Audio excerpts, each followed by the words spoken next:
인간은 여타의 동물들에 비해 굉장히 미숙한 상태로 이 땅에 태어나죠. 도움 없이는 성장할 때까지 살아남을 수 없어요. 제가 미성년자 시기를 살아서 넘길 수 있게 해준 제 인생의 여성은 3명입니다. 제가 태어난 직후 부모님은 이혼을 하셨고 저는 2살 때부터 할머니와 살게 됐습니다.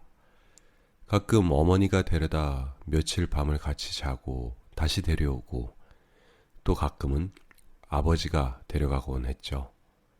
항상 부모님 중 누군가를 기다렸었던 것 같아요. 그나마 7세 초등생이 되고부터는 어머니와의 만남이 완전히 끊어졌습니다. 주말마다 아버지가 데리러 오셨죠. 할머니는 저녁 때가 되어서야 귀가하셨고 저는 빛이 안 들어오는 빌라에서 대부분의 방과 후 시간을 보냈었습니다. 치매에 걸려서 자물쇠를 채워놓은 구석방에 갇혀 있는 할아버지가 계시긴 했는데 별로 도움은 안 됐어요. 오히려 좀 을씨년스런 분위기의 집이었습니다.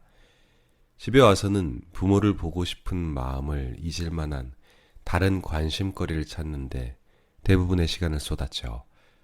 그렇게 하면 하루가 금방 지나가고 하루를 보낸다는 것은 아버지가 나를 데리러 오는 주말에 가까워진다는 걸 의미했으니까요. 그리고 매주 월요일마다 다시 할머니 집으로 오는 헤어짐이 힘들었습니다. 이게 적응이 될 만도 한데 지금 생각해보면 어머니가 아닌 아버지하고만 보내는 주말이었기에 가족의 온정을 느끼는데 한계가 있었고 무언가를 더 바라는 마음에 월요일의 헤어짐이 매번 힘들지 않았나 싶습니다. 내가 아주 어렸을 때 학교도 다니기 이전에 나는 항상 초인종을 기다렸다. 초인종이 울리고 나면 마음이 설렜다. 엄마가 혹은 아빠가 나를 데리러 온 것은 아닐까 기대했다.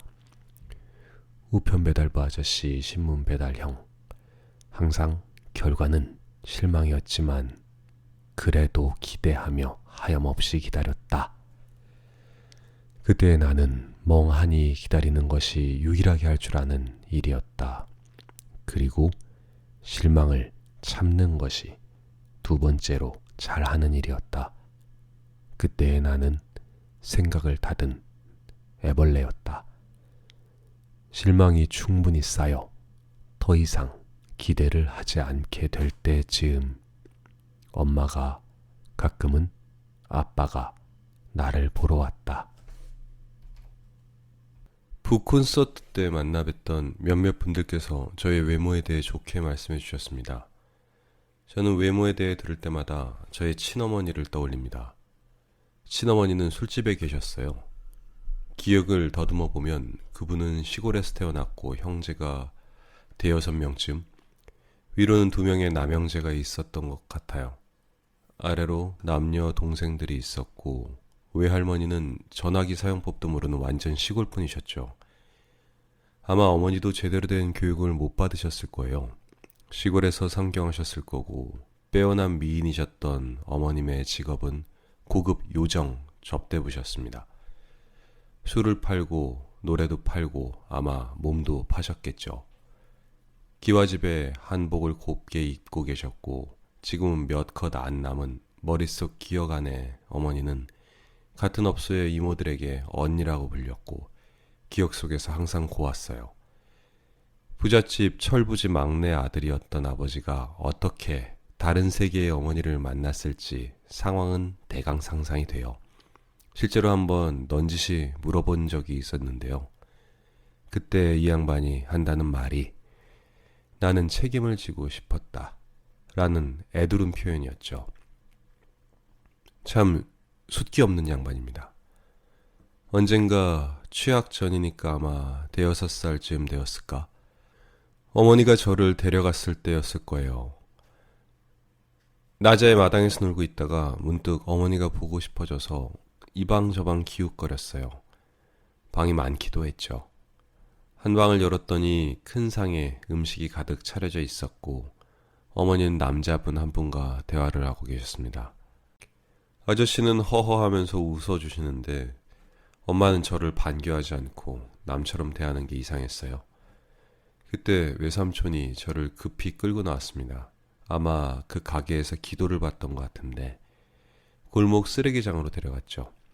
당시에는 골목마다 시멘트로 만든 커다란 쓰레기장이 있었어요. 거기 쓰레기 더미 위에서 맞았었죠. 이게 엄마에 대한 몇 가지 선명한 제 어린 시절의 기억입니다. 중년이 된 저는 거울에서 친어머니의 흔적을 찾습니다. 제 인생 두 번째 여성은 지금은 돌아가신 할머니입니다. 할머니의 친오빠는 한국은행 고위직 간부로 계셨었대요. 산업은행에서 일하셨던 할아버지는 제가 아주 어릴 때 치매에 걸리셨죠. 인텔리 집안의 며느리답게 굉장히 괄괄한 성격에 훤칠하셨고 지적이셨는데 무엇보다 자유분방하셨어요. 큰아버지와 아버지 모두 일들을 졸업시키신 강남 엄마의 원조격이랄까? 할머니가 세련되셨었고 그래서 이것저것 배울 게 많았던 것은 저에게 굉장한 행운이었죠. 한 가지 단점이라면 지나치게 자유분방하셨다는 거. 치매에 걸리신 할아버지 대신 부유한 집안 살림을 도맡아 하시게 된 할머니는 무서울 것이 없었죠. 그때 당시 서울 부유층 할머니들의 취미는 도박이었어요. 하우스 도박의 정통 원조시죠. 어린 시절 마당 있는 대저택에서 살았었는데 초등학생 때에는 빌라에 있었어요. 아버지 말씀에 따르면 집이 계속 작아진 건 할머니의 노름재주가 영 늘지 않았기 때문이랍니다. 제가 초등학교에 입학한 이후 할머니는 항상 저녁이 되어서야 들어오셨죠. 유쾌하고 세련된 할머니가 좋았고 부모를 그리워할 때면 위로해 주셨었던 것도 크게 도움이 됐지만 그 자유분방한 성격 때문이었는지 자주 집을 비우시는 때가 많았고 저는 혼자 외로움을 참아야 되는 때가 많았었습니다. 세 번째 여성은 새어머니입니다. 그분은 고등학교밖에 졸업하지 않으셨지만 책을 열심히 읽으셨어요. 아버지와는 10년의 나이 차가 있었죠. 제가 초등학교 4학년 때 두 분이 결혼하셨어요. 약간 고지식하고 답답한 면이 있지만 확실히 부지런하고 착실한 성격이셨습니다. 초등학교 5학년 여름방학부터 할머니와 떨어져서 새어머니, 아버지, 저 세 식구가 함께 살아요. 낯선 동네에서 아직은 어색한 새어머니와의 삶에 적응하는데 시간이 필요하겠지만 그래도 부모님과 함께 지내게 돼서 좋았어요. 무엇보다 학교 갔다 오면 사람이 반겨준다는 게 막상 겪어보니 참 좋더라고요. 학교에서 어머니 사인 받아오는 숙제도 꺼려 하지 않아도 되고 여러모로 생소하지만 좋은 것들에 적응해 갔습니다. 저의 유년기는 줄곧 외로움과의 싸움이었는데 초등학교 6학년이 되자 부모와 함께 살게 되고 친구도 2명이나 생겼습니다. 그들 모두 지금까지 연락하며 지냅니다. 평범하게 살게 될 것은 기대도 안 했었는데 하지만 안타깝게 안정은 1년 만에 깨지고 중학 입학과 동시에 1편에서 얘기한 새로운 성격의 고난의 여정으로 이어집니다.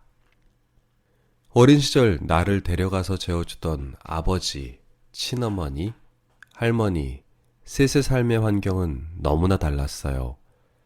저는 셋 모두를 좋아할 수밖에 없었죠. 혈연이었으니까. 미성년자의 세상을 혼자 살아갈 힘이 없는 나는 그들에게 의지할 수밖에 없으니까 좋아해야죠. 서로 다른 환경을 살아가는 내가 좋아하는 세 사람. 저의 읽어내는 능력은 이때부터 생긴 게 아닌가 싶습니다. 저는 환경을 살피는 것이 버릇이 되었어요. 아버지, 친모, 계모, 조모, 서로 다른 세계의 사람들. 이들에게 다른 이의 삶에 대해서는 절대 말하지 않았어요. 왠지 싫어할 것 같았죠. 그러면서 저는 속하게 된 그때그때 순간의 환경을 수시로 살폈어요. 다시는 쓰레기 더미 위에서 맞고 싶지 않았거든요. 내가 한 말에 따라 급히 얼굴이 어두워지는 어른들의 모습을 보는 것도 싫었습니다. 안심하지 않고 주변을 항상 살피던 이 버릇은 나이가 들어 연륜이 쌓이고 나니 조직적 사고를 경계하는 기질이 되어버린 것 같습니다. 가족이라는 가장 기본적인 근간 자체가 흔들림을 삶을 줄곧 살아온 때문인지 저는 항상 제가 속한 사회의 세계관에 온전히 몸을 맡기지 못하고 살아가는 이방인의 자세가 몸에 배었습니다. 이제는 가정도 꾸리고 냉난방 잘 되는 아파트에서 살게 됐지만 여전히 언제건 비참한 바닥 생활로 돌아갈 수 있다는 긴장감을 에너지의 원동력으로 사용합니다. 저는 딱히 어느 한 분야에서 두각을 보인 인재가 아닙니다. 많이 배운 사람도 아니고 신문지상에 오르내리는 화려한 삶을 산 사람도 아닙니다. 딱히 저의 목소리를 낼 자격을 사회로부터 부여받은 적도 없는 한 줌에 그저 그런 풀떼기 삶을 살아왔습니다. 예전에 지카님이 하고 싶은 말을 소신껏 담아보라는 충고를 하신 적이 있어요. 그땐 제가 지금부터 드릴 허무맹랑한 이야기들을 기대하시지 않았을 것 같은데 어쨌건 그 충고에 힘얻어 그간 아무에게도 하지 못한 음모론 혹은 동화 같은 이야기, 제가 본 사회의 모습을 이야기해 보겠습니다. 그리고 비웃음 받기 싫어서 아무한테도 얘기하지 않았던 저의 꿈을 이야기해 보겠습니다. 많은 분들이 이해해 주시리라 믿습니다. 하지만 그럼에도 먼저 짚고 넘어가야 할 것이 지금부터 할 이야기들은 어디까지나 저의 개인적 생각입니다. 틀을 벗어난 생각을 할 수 있으려면 먼저 자신이 어떤 틀 안에 살고 있는지 이를 인식할 필요가 있다고 믿기에 제가 인식한 우리네 사고의 틀을 이루고 있는 패러다임을 부족한 지식으로나마 설명해 볼 테니 잠시 생각해 보자는 거죠. 여러분 각자에게 또 다른 사고로 이어지는 트리거가 될 수 있으면 하는 바람에서입니다. 근데 말하다 보면 시대의 사상과 사고를 이야기하다 보면 이념과 정책, 정치적 색채가 담긴 민감한 이야기도 피할 수가 없어요. 저는 특정 정당을 지지하는 사람이 아닙니다. 솔직히 말하면 돈 없을 때는 정의당과 민주당의 정책을 지지했고 아파트가 생긴 지금은 국민의힘의 정책을 지지합니다. 어느 한쪽에 편향된 목을 매는 사람이 아닌 편의로 갈아타는 대상으로 정책과 정치를 바라보고 있다는 거죠. 가급적 중립 표현을 쓸 테지만 그래도 거슬리시는 부분이 있다면 그건 제가 배움이 짧아서 그런 것이니 양해 부탁드립니다. 어린 시절에는 사람에 따라 너무 크게 변하는 환경을 인식하지 못했어요. 이게 가능한 나이가 되자 곧바로 이유가 궁금해졌죠.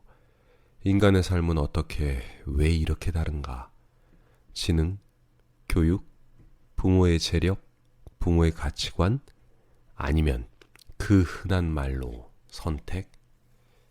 삶이 저마다 왜 다를까를 철이 들면서부터 진심으로 고민하게 됐습니다. 내 미성년자 시기에 어른들의 삶은 왜 그렇게 달랐는가? 나는 내 또래의 사람들과 왜 이리도 다른가? 그러다가 어느 순간 깨달았습니다. 질문이 잘못된 게 아닌가? 왜 사람들이 다르게 사는지가 아니라 이렇게까지 다른 사람들이 도대체 어떻게 함께 살 수 있는지를 궁금해해야 한다는 거죠. 너무나 다른 사람들이 살아요. 보여서 시대라는 흐르는 강물을 만들어서 흘러가요. 강물 속 위야 무수히 많은 부침이 있겠지만 멀리서 보면 어쨌거나 강물은 하류로 하나의 물줄기로 이루면서 흘러가잖아요. 이 물길을 만드는 큰 틀이 있는 거죠. 어떻게 이렇게 다른 사람들이 큰 흐름을 이어갈까? 이 큰 틀을 달리 정치라고 할까요? 경제, 시대정신? 저는 이 저마다 다른 사람들을 하나로 묶어 국가와 조직을 이어가도록 해주는 것을 패러다임이라고 불러볼게요. 그리고 제 생각에는 오늘날의 우리 사회를 점령하고 있는 시대의 패러다임은 이분법인 것 같아요. 마치 제3의 대안은 없는 것처럼 반드시 누군가는 맞고 틀리다. 이런 진영 논리. 발전을 위해서 필요했다는 것은 알겠는데 슬슬 새로운 사고방식이 인류에게 필요한 때가 온 건 아닌가 싶기도 해요. 그래서 먼저 제가 지난 세월 교육 영역에서 느꼈던 이분법 패러다임의 흔적을 함께 보려 합니다. 저는 잘 모르지만 무언가 지금과는 다른 의견 과정이 있어야 지금의 어두운 예상과 다른 미래가 올 것 같습니다. 가족이라는 이름으로 묶인 나의 부모들은 서로 미움과 아쉬움, 보고 싶음과 후회, 회한들을 덮고 살아가요. 말로 다 나눌 수 있을까요? 그 많은 감정에 얽히고 설킴을.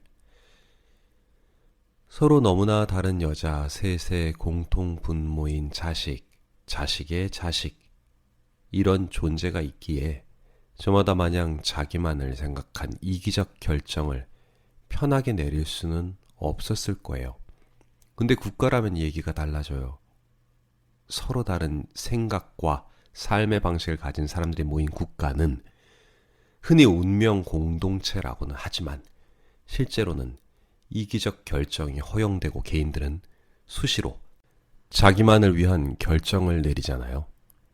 애덤 스미스가 국부론에서 말한 자유시장 경제의 원동력, 그 보이지 않는 손은 결국 개인의 이기심과 생활개선 본능이라고 하더라고요.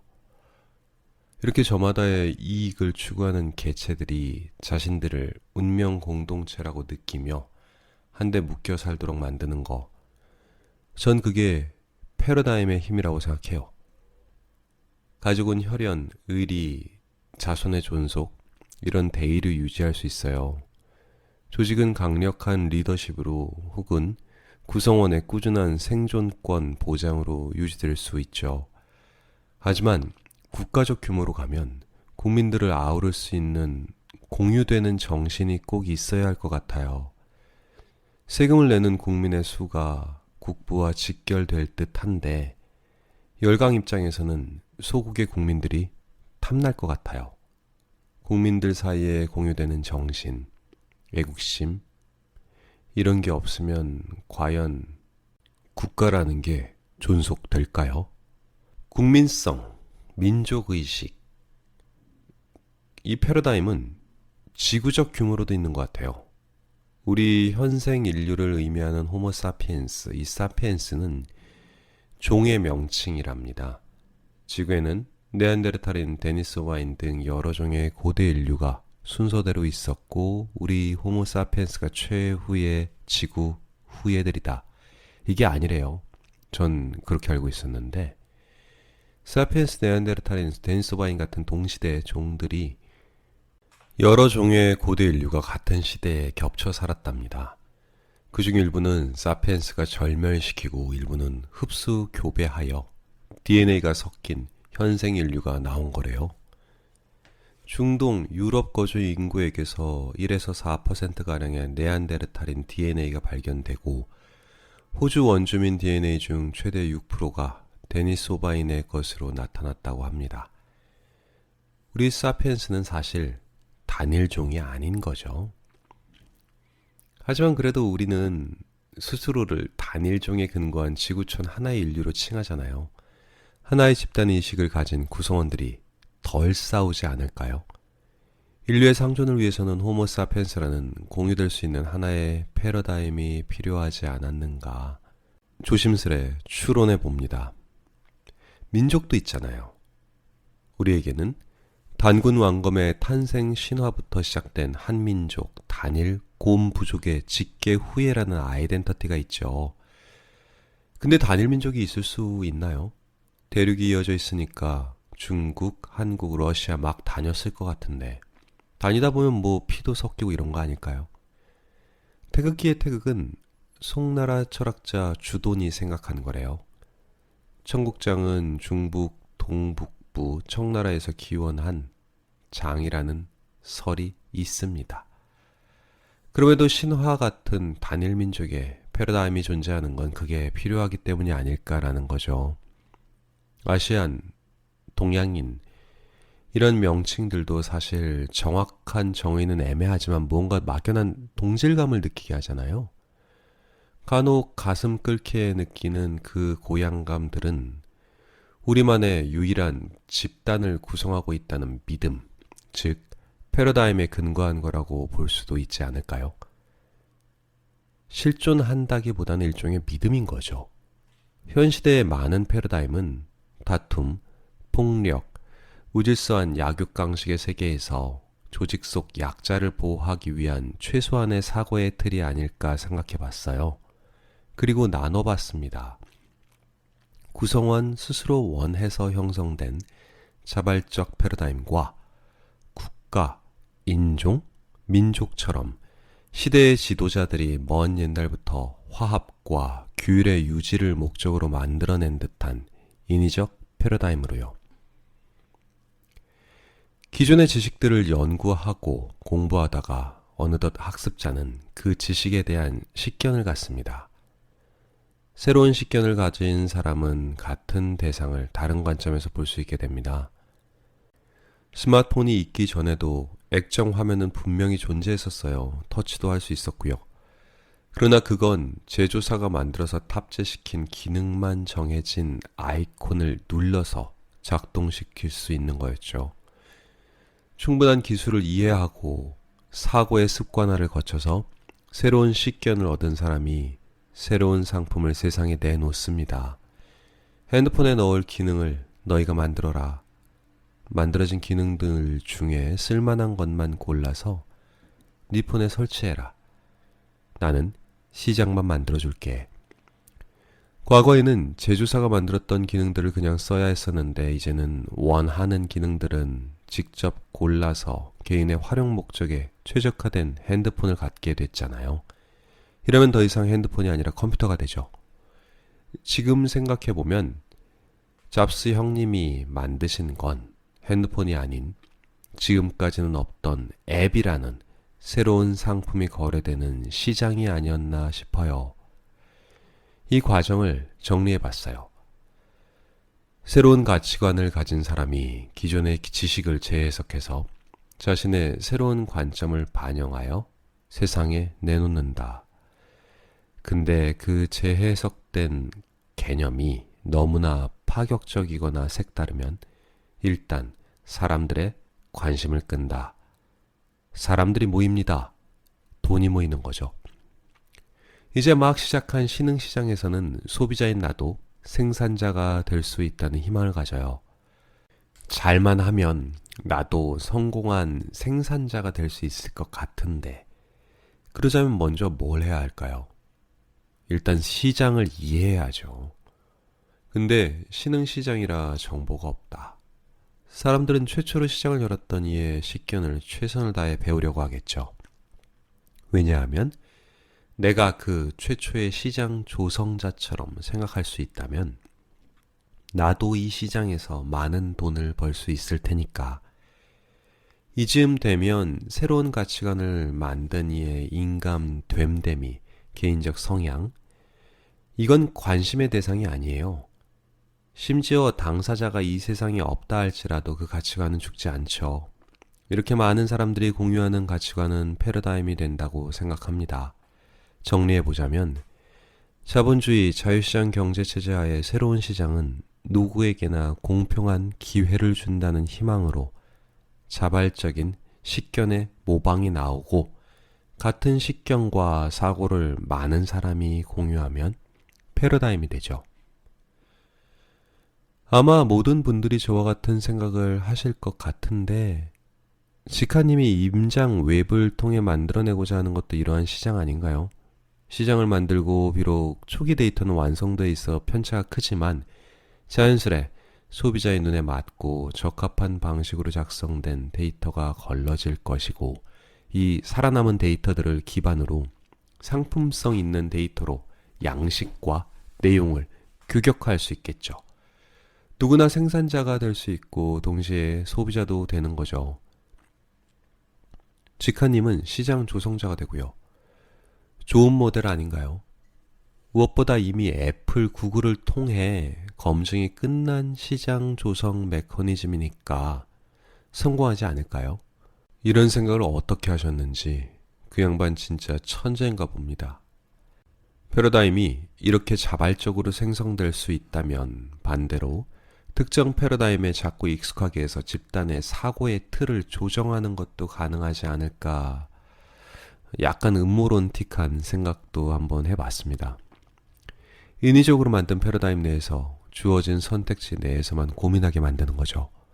사회라는 이름의 안전망을 원했던 고대의 개인들이 약속으로 만들어낸 게 법, 행정, 국가 같은 시스템이라면 이게 유지되기 위해서는 단순히 강제성만 있어서는 한계가 있을 것 같아요.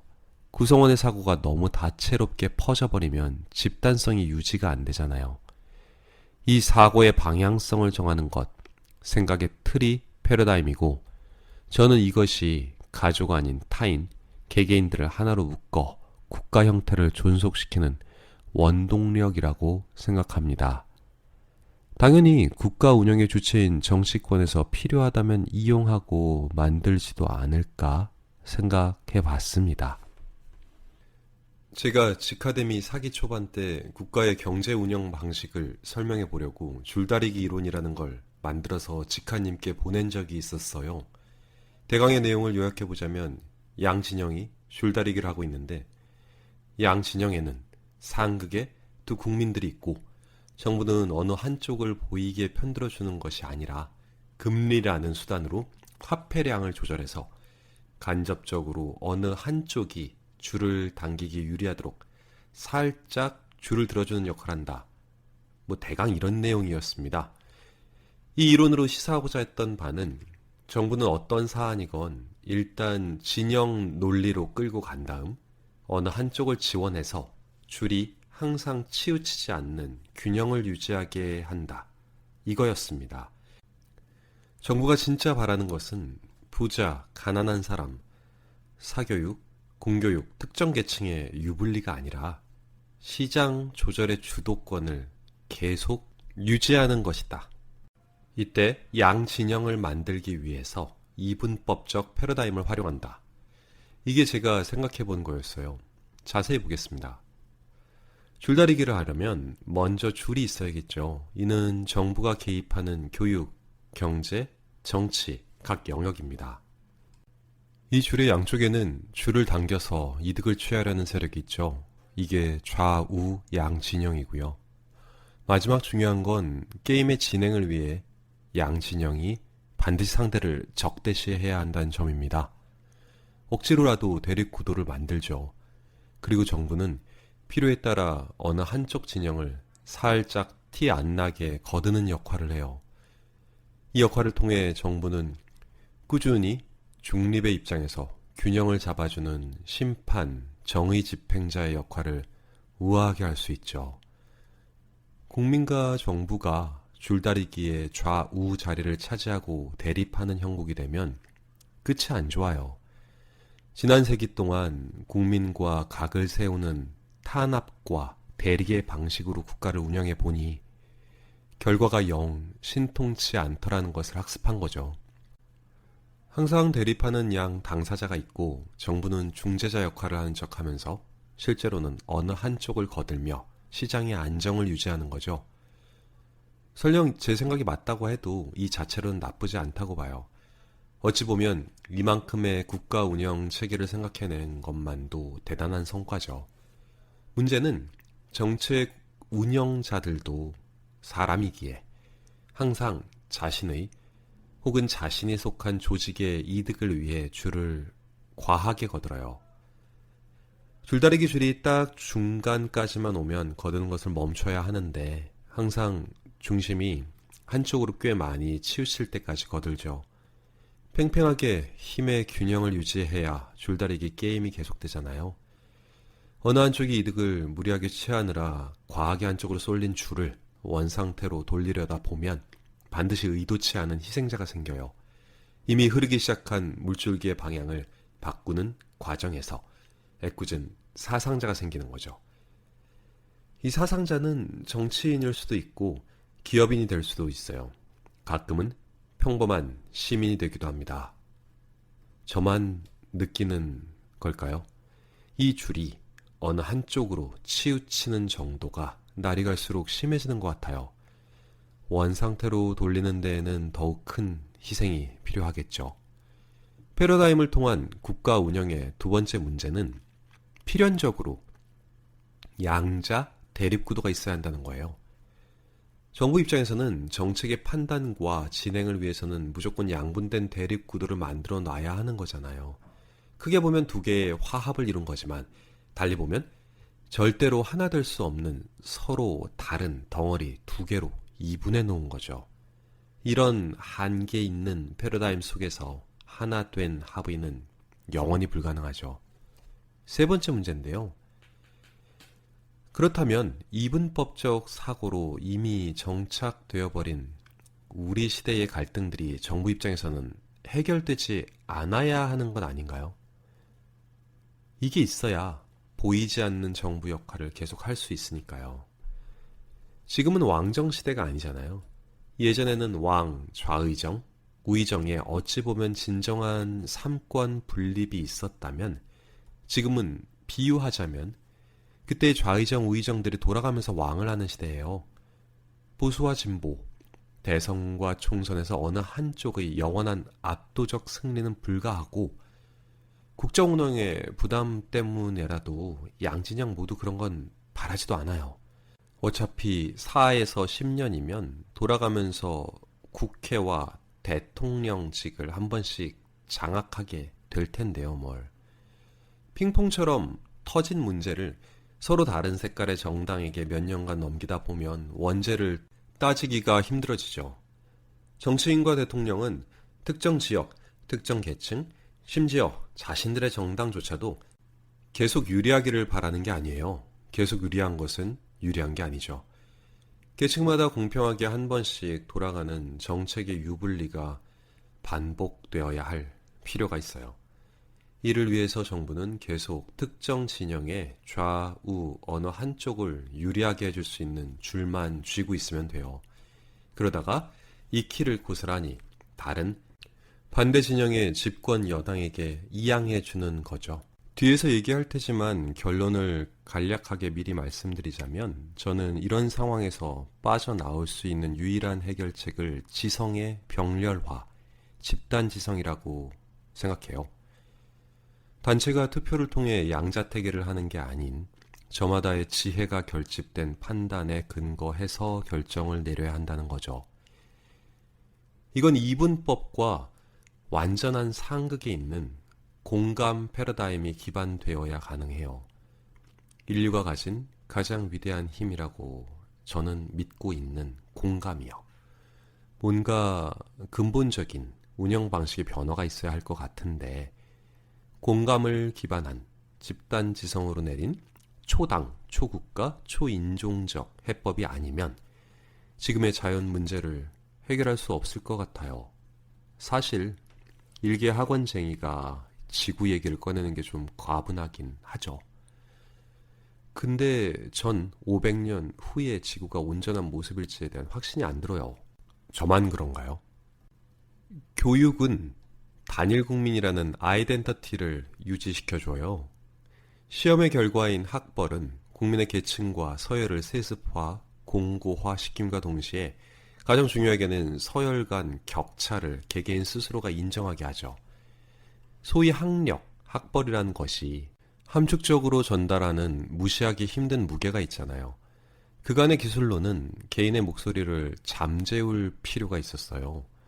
정책 사안마다 개인의 소리를 일일이 설득하는 과정을 겪어야만 했다면 한 사회의 진보는 너무나 더디었을 것이고 굉장히 많은 소모적 불협화음을 겪게 되었겠죠. 사실 사람들이 모여 사는 도시국가로 성장하는 것 자체가 불가능했을지도 몰라요.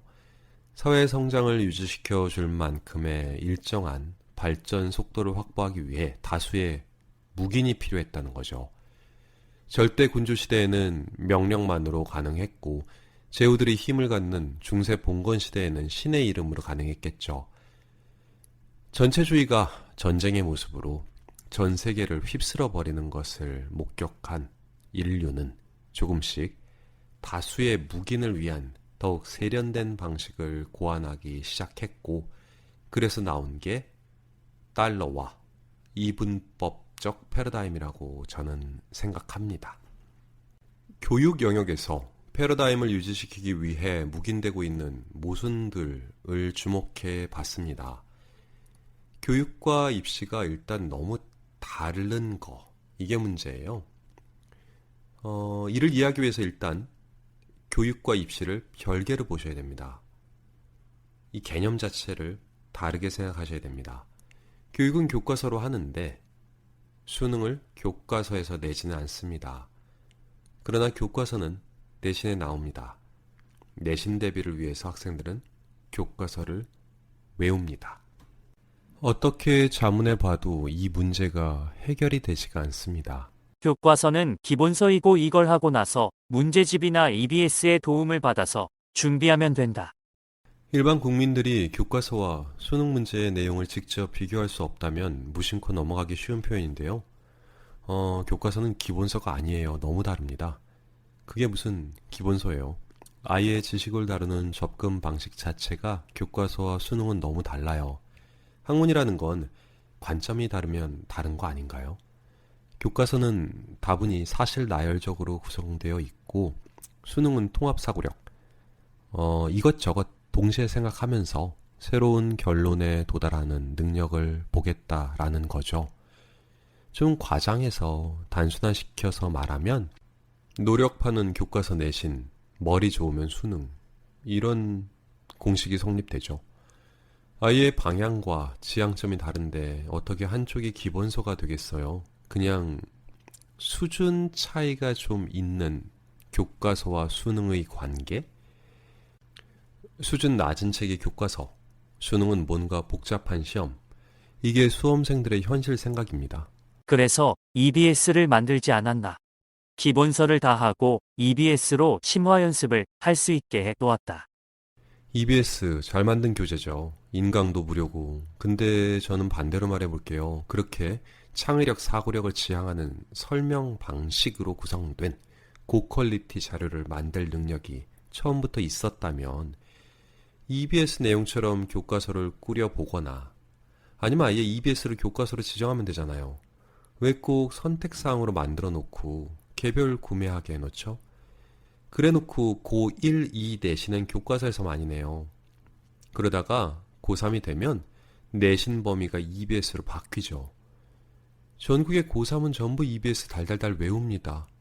EBS를 교과서로 정하면 애들이 내신 대비와 수능 대비를 동시에 할 수 있을 텐데, 특히 영어 같은 경우 수능과 아예 너무나 다른 교과서를 억지로 나가게 만들어 놔서 가뜩이나 바쁜 학생들의 시간을 낭비하죠.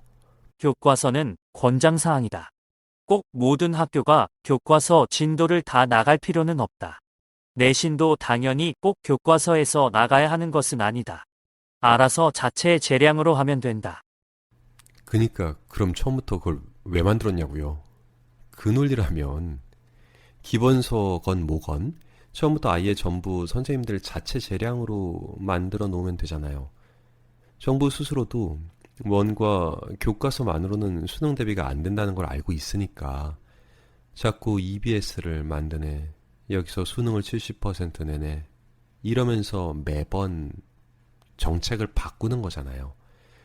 사교육에 의존하는 게 문제가 아니라 사교육에 의존할 수밖에 없는 메커니즘을 만들어 놨죠. 학생들이 수능 공부를 할 자료가 없어요. 교과서는 도서 산간 지역의 여건을 고려하고 일선에서의 교육 혼란을 최소화시키기 위한 기준점 역할을 하는 것이다. 그럼 교과서에서 수능을 내던가요? 생뚱맞게 EBS에서 낸다고 하지 말고. 근데 그건 현실적으로 안 되겠죠? 그렇게 만들어진 교재가 아니니까. EBS에서 수능에 출제되는 내용과 문제를 발췌하는 것을 수능 연계라고 합니다.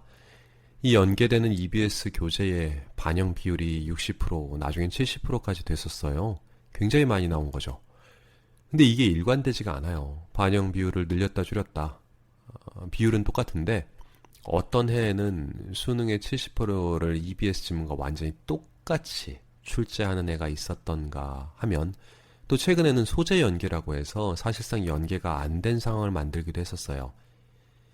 이 소재 연계라는 게 EBS 지문과 수능 지문의 소재가 70%까지 같았다라는 건데 EBS 지문이 700개 가까이 되는데 그 중에 수능 지문과 같은 소재가 70% 있었다는 거예요. 이게 무슨 말이야? 고3 1학기에 중간 기말 두 번의 내신을 봅니다. 이건 EBS에서 나오거든요. 드디어 수능과 내신이 직접 연관 있는 시기를 고3이 돼서 맞이한 거죠. 이때 내신하는 고3들은 EBS를 달달달 외워요. 그렇게 외우고 내신도 대비하고 수능도 대비되겠다 하면서 공부를 했더니 막상 수능을 보니까 소재 연계로 출제했다라고 이야기를 한 거죠. 그해 졸업생들 열받아서 운동장에서 EBS 화형식 하고 뭐 난리도 아니었어요. 어차피 공부한 거 뭐가 문제냐 할 텐데 재수생은 내신 없이 1년을 더 공부하잖아요. 이렇게 출제를 해버리면 시간에 여유가 있는 재수생이 엄청 유리해져요. 정부가 수능장 들어가서 나올 때까지 이 소재 연계 얘기를 안 해준 거죠. 변별력 조절의 수단으로 교과서와 EBS가 존재하는 건 아닌가 의심스럽습니다. 과거 대치동에서 학생 전과목 컨설팅을 할 때 교보문고에 나온 고3용 수능 대비 전 과목 문제집을 전부 구매해 본 적이 있었어요. EBS와 역대 모의고사 단순 짜집기 한 것을 빼면 전 과목 교재 구매하는데 50만 원도 안 들어요. 그만큼 시중에는 교재가 빈약하다는 거죠. 사실 이 정도 규모의 국가적 시험임에도 수험생들은 각 학원 강사들이 만들어 놓은 교재들에 의지하지 않으면 최신 경향의 공략 문제를 충분히 풀어볼 방법이 없습니다. 국가가 정한 공식 수능 대비서가 없다는 게 가장 큰 근본적 문제죠. 왜 국가는 학교 진도와 수능을 통일시킬 공식 수능 대비서를 정하지 않을까요? EBS로는 부족합니다. 일단 문항 난이도가 너무 낮고 실전 모의고사 연습 문항 개수도 너무 적어요. 학생들은 필연적으로 개별 강사들이 만들어 놓은 교재에 의존하는 수밖에 없습니다. 윤석열 대통령은 최근 공교육 교과과정에서 다루지 않는 분야의 문제는 수능 출제에서 배제해야 한다라고 했는데요. 사실 통일된 공교육 교과과정은 교과서밖에 없어요. 결국 수능을 교과서에서 내고 킬러 문항을 없애라는 얘기인데 근데 잘 보세요. 수능을 교과서에서 낸다, 안 낸다의 이분법으로 끌고 가잖아요. 교과서의 내용이 수능을 못 따라가니까 처음부터 여기에서 낼 수 없는 게 문제고 수능을 지탱할 적당한 교재를 국가가 안 만드는 게 문제인데 계속 수능을 교과서에서 왜 안 내냐? 배우지도 않은 킬러 문항은 왜 내냐? 왜 수능을 대학 수준에서 출제하냐라고 하면서 누군가 잘못해서 그런 거다라는 식으로 문제 제기를 하죠. 그리고 자신은 중립적 정의 수행자로 만들죠. 교과서 내용을 바꾸거나 교과서를 없애거나 국가가 만든 수능 대비서를 학교에서 의무로 가르치게 한다라는 식의 제3의 사고를 못하게 교과서에서 배운 데서 공정하게 내라고 지시합니다. 정부는 이 정도로 큰 국가적 규모의 시험을 준비하는데 학생들이 얼마 안 되는 사설 출판물이나 사교육에 의지할 수밖에 없는 교육 풍토를 꾸준히 마련합니다. 위험한 역발상을 한번 해볼게요. 수능 대비서 제작 능력은 이미 EBS 교재로 증명해 놓고 적당한 교과서를 만들지 않는 진짜 이유는 혹시 정부가 사교육에 의지할 수밖에 없는 지금의 모습이 계속되기를 원하기 때문 아닐까요? A이면 B이다. 이걸 B가 아니면 A가 아니다. 처럼 낫을 붙여서 전후를 뒤집은 게 대우명제인데 명제가 참이면 대우명제도 참입니다. 교과서는 기초 지식을 쌓기 위한 기본서다. 대우명제는 기본서가 아니면 교과서가 아니다. 즉, 교과서는 반드시 기본서의 수준에 머물러야 한다가 되죠. 교과서는 의무가 아닌 권장사항일 뿐이다. 본격적인 수능 대비는 일선 학교에서 재량껏 학습시킨다. 대우명제는 일선 학교에서 재량껏 학습시키지 않으면 수능 대비가 안 된다. 즉, 수능 대비는 학교별 재량이니까 고3들의 수능 결과도 전적으로 학교 책임이 됩니다. 가정해 보겠습니다. 완벽한 수능 대비서 역할을 할 수 있는 교과서가 전국에 배포되고 모든 학교가 의무로 사용한다면 일선 학교에게 재량권을 인정해줄 명분이 없게 됩니다. 그러면 정부 스스로 야심차게 만들어 놓은 교재에 자신이 없다는 것을 인정한 꼴이 되니까요. 분명 모든 학교 학생들은 교과서를 최선을 다해서 공부하겠죠. 열심히 공부한 학생들은 전교 1등 서울대, 전교 2등 연대, 전교 5등 중앙대, 이런 식으로 학교 등수가 곧 대입 결과로 이어져야 한다고 믿겠죠. 왜? 국가에서 운영하는 국공립고에 들어가서 국가에서 만든 교재를 열심히 공부했고 전교 1등을 했는데 당연히 하라는 거 다 한 나는 가장 높은 수준의 대학을 갈 수 있어야 되는 거죠. 근데 이때 전교 1등이 서울대, 의대에 못 가게 된다면 왜 나는 못 가냐라는 질문에 국가가 책임을 져야 하는 사태가 벌어집니다. 모든 학교가 같은 수준으로 가르치는 것은 불가능하고 소속 고교와 관계없이 같은 동수의 학생은 같은 실력이라는 것도 말이 안 되지만 그럼에도 분노한 학부모들은 옳고 그름을 떠나 국가 교육 정책의 공정성에 의구심을 표하고 비난의 화살은 정부로 향하겠죠. 줄다리기 이론에서 말한 바처럼 정부는 절대 국민과 각을 세우는 입장에 들어서면 안 돼요. 정의로운 중립적 심판자의 역할을 유지해야 합니다. 완벽한 교과서의 존재는 교육을 전적으로 정부가 책임져야 하는 형국으로 만듭니다. 이러면 공정성의 성격이 바뀌죠. 무슨 말인가 하면 현재 수능 문항의 공정성은 제 생각에는 아무도 어떤 문제가 나올지 모른다는 폐쇄성으로 보장되는 것 같아요. 각색해 보자면 수능은 출제 전까지 어떤 게 나올지 알 수 없다.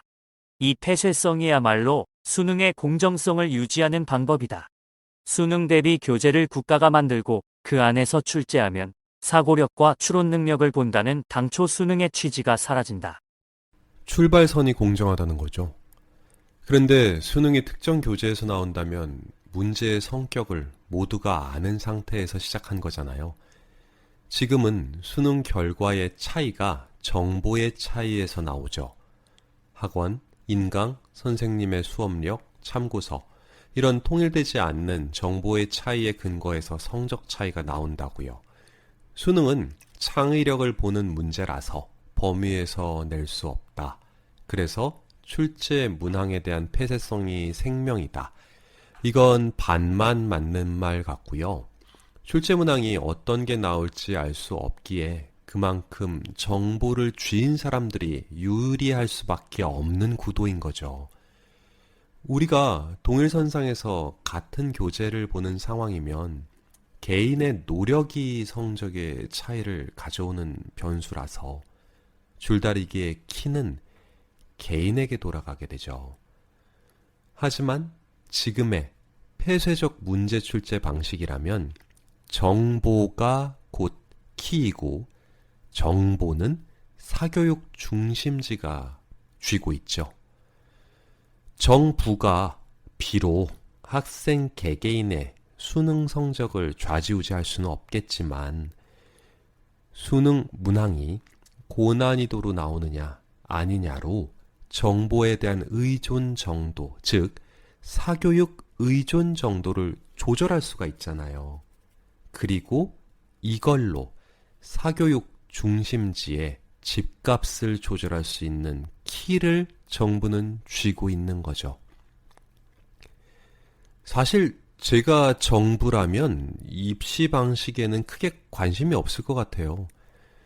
교육이야 어차피 학교, 학원, 가정에서 하는 거고 입시로 당해 국민 중에 1급을 걸러내서 정부가 관리하기만 하면 국부는 유지가 되는 건데 시험이 어떻게 이루어지건 1급은 나오잖아요. 오히려 입시 정책을 통해서 강남 3구, 용산구, 수성구, 해운대구 같은 고급 부동산 1급지의 아파트 가격을 상향 안정화시키는 거에 더 관심이 있을 것 같아요. 이게 무너지면 파란 당, 빨간 당 모두 존재 가치가 의심되는 대위기가 오는 거잖아요.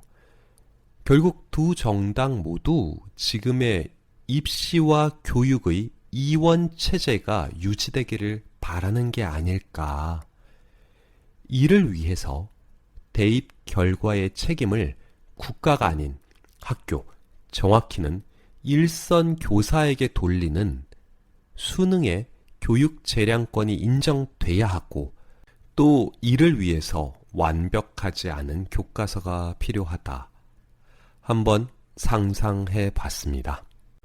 지금부터 현 교육과정과 수능 입시과정을 좀 더 자세히 살펴보겠습니다. 우리나라의 대입체계는 수능과 내신으로 양분되어 있습니다. 이 두 가지 시험을 잘 봤느냐, 둘 중에 하나만이라도 잘 봤느냐로 대학이 결정됩니다. 내신은 학교 시험이고 수능은 교평, 주관, 국가시험이에요. 고교 1학년 때 배우는 것은 수능 범위가 아닙니다. 고2부터 고3 1학기 때까지 배우는 내용이 수능의 범위입니다. 고등학교의 중간 기말고사는 교과서의 대단원 단위로 범위가 정해지죠. 수능도 고2부터 고3 1학기까지 나간 이 대단원이 범위가 됩니다. 국영수 탐탐, 수능 5가지 영역을 학교의 모든 진도가 끝난 고3 6월부터 5개월 만에 다 할 수는 없죠. 그래서 실제로는 모든 수능 진도를 고2 때 다 나가고 고3은 EBS에만 집중합니다. 이를 위해 고3 1학기 내신도 EBS에서 출제하죠. 고1은 수능 범위가 아니라던데 진짜야? 고1 교과를 공통과정이라고 부릅니다. 사실 이게 꼭 필요한지는 의문이에요. 고교 2학년을 대상으로 지난 고교 1학년 과정이 수능에 도움이 됐는가? 라고 질문을 하면 다들 도움이 됐다고 합니다. 근데 질문을 바꿔서 1번 1학년 과정을 하고 난 후 고2 수능 대비하는 것, 2번 1학년 때부터 곧장 고2 수능 대비하는 것, 이 중에 선택할 수 있다면 어떻게 하겠는가 라는 질문에는 100%가 이 안을 선택합니다. 똑같은 질문을 고1에게 해보면 아무도 판단을 못해요. 배울 때는 도움이 되는 것 같지만 고2 말엽 되어서 보니 너무 돌아서 왔다는 것을 깨닫게 되는 거죠. 고2 때 할 공부량이 너무 많거든요. 그냥 고1 때부터 수능 진도를 여유롭게 나가는 게 훨씬 좋다는 생각을 시간이 지나고 나서 하게 되는 거죠. 한 예로 탐구를 보겠습니다. 정식 입시 얘기는 지금 못해요. 표가 복잡하지만 다른 것은 무시하고 사회와 과학 쪽만 볼게요. 노란색 고1 때에는 통합과학, 통합사회 이렇게 두 과목을 전국의 모든 학생들이 공통 교과서로 배웁니다. 이건 수능에 안 들어갑니다. 오로지 내신을 위해서 공부하는 거죠.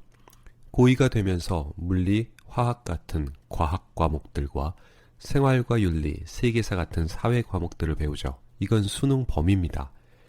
앞서 정보의 차이가 입시의 결과를 좌우한다고 했었죠.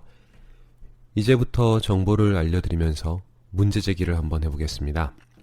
모두들 수험생활품을 하고 생각하시고 들어봐 주세요. 감정이입이요. 흔한 풍경이 고1 올라가는 중3 겨울방학 때 저 멀리 대치동까지 가서 고1 통합과학 수업을 듣는 거예요. 이건 내신용 과목이니까 자기가 갈 고등학교의 내신 성향을 잘 아는 진학 고교 인근 학원에서 배워야 되는 겁니다. 어떤 학생은 이 예비 고1 겨울방학 시기에 물리 1을 공부해요. 당장 고1 돼서 2달 지난 5월 첫 주가 중간고사 시험일입니다. 지금 고2 때 할 어차피 잊어버릴 물리를 공부하면 안 되죠. 수능에서는 탐구 2과목을 선택합니다. 사회, 과학, 어느 교과에서건 고를 수 있습니다. 내신에서는 3과목을 골라야 됩니다. 당연히 내신 3개와 수능 2개의 탐구 과목이 겹쳐야 유리하겠죠. 근데 이 선택을 고1 6월에 미리 합니다. 선택해서 학교에 냅니다. 나중에 바꿀 기회를 줍니다만 학교에서도 미리 파악해야 고2 수능 수업 TO를 정하니까 이렇게 하는 것 같은데, 결과적으로 고1이 되기 전에 고2 때 할 수능과 내신용 탐구 과목을 미리 정해놓고 중2, 3 때 인강으로 공부한 학생이 고2 때 유리해지게 되겠죠. 수능, 국, 영, 수, 탐 5과목 중에 무려 2과목을 미리 공부했다는 건 굉장한 이득이 될 거예요. 선행학습할 때 다들 국영수만 신경 쓰는데 그건 어차피 수능장 들어갈 때까지 공부해야 하는 거고, 고2 때 마주칠 내신용 3과목이자 동시에 수능용 2과목에 해당되는 탐구를 미리 공부해야 된다는 건 굉장한 자신감을 심어줍니다. 무엇보다 겉핥기 시기라 할지라도 중2, 중3 때 이걸 먼저 해놓으면 학생의 진로에 대한 확인을 해볼 수가 있어요. 근데 이걸 고1, 고2 때에 들어서야 하게 되면 자기한테 안 맞는 과목인 걸 확인했어도 이거 바꿀 수가 없습니다. 그냥 억지로 해야 되는 사태가 벌어지죠. 미리 해놓으면 내신과 수능 성적에서도 유리할 뿐더러 고2 때 국영수에 쏟을 시간까지도 확보하게 돼서 여러모로 이득이죠. 그럼 궁극적 질문, 고2 때 할 수능 탐구 수업을 중2, 중3이 인강으로 할 수 있겠는가? 충분합니다. 직접 한번 보시면은 느낌이 오실 거예요. 특히 현직 베테랑 교사들이 촬영한 EBS는 쉽게 잘 정리되어 있습니다. EBS 잘 만든 교재예요. 중학생도 이해할 수 있게 촬영도 해 놨고요. 지금까지 말씀드린 건 팁이면서 동시에 문제제기입니다. 저는 입시 전문가가 아닌데도 이 정도의 정보를 가지고 있는데 각 학원가에 있는 전문 학습 진학 상담 선생님들의 실력은 더 대단하겠죠. 정보력의 차이가 결국 학업 성취도의 차이로 이어질 수밖에 없다는 반증이었습니다. EBS가 유일한 국가 공인 수능 대비서라면 그걸 고2 때 미리 나가면 되잖아. 안 돼요. 당해 고3용 EBS는 고3 대략 1월 말부터 늦게는 5월까지 순차적으로 나옵니다. EBS 발행을 고2 12월에 일제히 해주면 고2 기말고사 직후 바로 수능 공부를 할 수 있는데 출시일이 너무 늦죠. 국가가 정해놓은 스케줄을 따르면 고2 기말고사 직후 사교육에 의지할 수밖에 없는 학습의 공백기가 피치 못하게 생깁니다. 근데 고1 때 수능 모의고사를 보지 않아? 그리고 일부 과목은 내신 시험 범위의 교과서뿐만 아니라 이전에 본 모의고사가 들어가잖아? 그럼 수능 대비되는 것 아니야? 모의고사는 1년에 4번 시행해요. 시, 도와 상관없이 학교 재량으로 학생들이 총 몇 회를 치를지 정하고요. 대체로 2번 봅니다. 주관을 한번 보시죠. 각 시에서 주관하죠. 해당 시 교육 공무원님들이 교과서에 근거해서 출제합니다. 일정 범위에서 내는 평가고사지 수능 모의고사는 아니에요. 그래서 명칭도 전국 연합 학력 평가고사입니다. 일단 1학년 과정은 수능 범위가 아니니까 엄밀히 말하면 문항들이 수능과 관계가 적죠. 이게 내신에 설령 들어간다 한들 수능 대비는 안 됩니다. 수능 범위인 2학년 시험도 3월, 6월, 9월, 12월 각 달마다 나갔음직한 대단원으로 연평 문항을 출제합니다. 결국 고2 12월은 되어서야 진도가 얼추 끝났다고 생각해서 전 범위에 걸친 문항이 나오는 거죠. 이 연평 문항들이 내신에 들어간다 하더라도 전 범위에 걸쳐 사고력을 다루는 수능을 대비하기에는 턱없이 부족합니다. 교평도 문제 형식이 수능과 일치한다 뿐이지 문제 내용과 성격은 수능과 같은 시험이 아니라고 시험 명칭에서부터 이미 선을 그었던 거죠. 결국 아이들은 교과서만 줄창 공부하는 거예요. 내친 김에 그럼 고3이 되면 문제가 달라지느냐? 3, 5, 7, 10월은 고1, 2처럼 여전히 연합 평가고사죠. 근데 6월, 9월은 수능 모의평가입니다. 이때 문항은 수능처럼 박사 학위의 교수님들이 출제하시고 학교 선생님들이 의견, 감수 과정도 겪어요. 문제의 수준이 박사들이 내는 수능과 매우 흡사하죠. 연평을 출제하시는 교육 공무원님들을 깎아내리려는 게 아니라 6월, 9월 수능 모평 같은 교수진과 학교 선생님들이 연합한 정식 진짜 모의고사의 횟수가 너무 적은 게 문제예요. 실제 고3에게는 5월 말이 간신히 내신 다 끝난 시점인데 이때부터 보는 시험 2번으로 수능을 감지해야 해요. 불합리한 감이 있죠. 학생 입장에서 수능에 근접한 수준 높은 문항을 미리 풀어보려면 사교육기관에서 만든 모의고사에 의존하는 것 말고는 방법이 없죠. 학교에서 어쨌든 고1 진도를 나가면서 수능도 해주면 힘들어도 따라가기만 하면 되는데 그걸 왜 안 해주지? 정부가 만들어 놓은 법 중에 선행학습 금지법이 있어요. 학교건 학원이건 선행학습을 해서는 안 됩니다. 사교육 억제 방안에서 무분별한 선행을 하지 말라는 의도로 만들었다는 게 표면적 이유인데 이게 명분이 약해요. 고1은 수능 범위가 아니라고 했죠. 고2가 수능 범위인데 선행학습을 금지했기 때문에 고1은 고2 과목을 미리 공부하면 안 돼요. 이건 고1이 수능을 미리 공부하면 안 된다는 말이잖아요. 고2가 돼도 수능 진도 나가는데 1년을 꼬박 써도 부족할 판이라 미리 고3 걸 풀어볼 여유도 없고 법적으로 금지되어 있으니 풀어봐도 안 돼요. 뭔가 잘 짜여진 틀 같죠. 과연 정부는 이렇게 법제화시킨다고 국민들이 진짜 그대로 할 거라고 생각했을까요? 누가 이렇게 해요? 수능 모의고사를 풀어보겠죠. 1년 내내 수능만 한 재수생과 싸워야 하는 고3 입장을 걱정하는 사람이라면 당연히 누구나 수능 공부를 고1, 2, 심지어 중학 때라도 하지 않을까요? 경제 원칙으로 움직이는 학원은 학부모와 학생의 요구에 맞춰서 수능 선행 입시를 준비시키는 역할을 할 테고 국가의 요구사항을 충실히 따라야 하는 학교는 자연스레 수능에 리드미컬하게 대처할 수가 없겠죠. 학생이 누굴 더 의지하겠어요? 저는 공교육 위상 저하의 본질이 바로 여기에 있다고 생각합니다.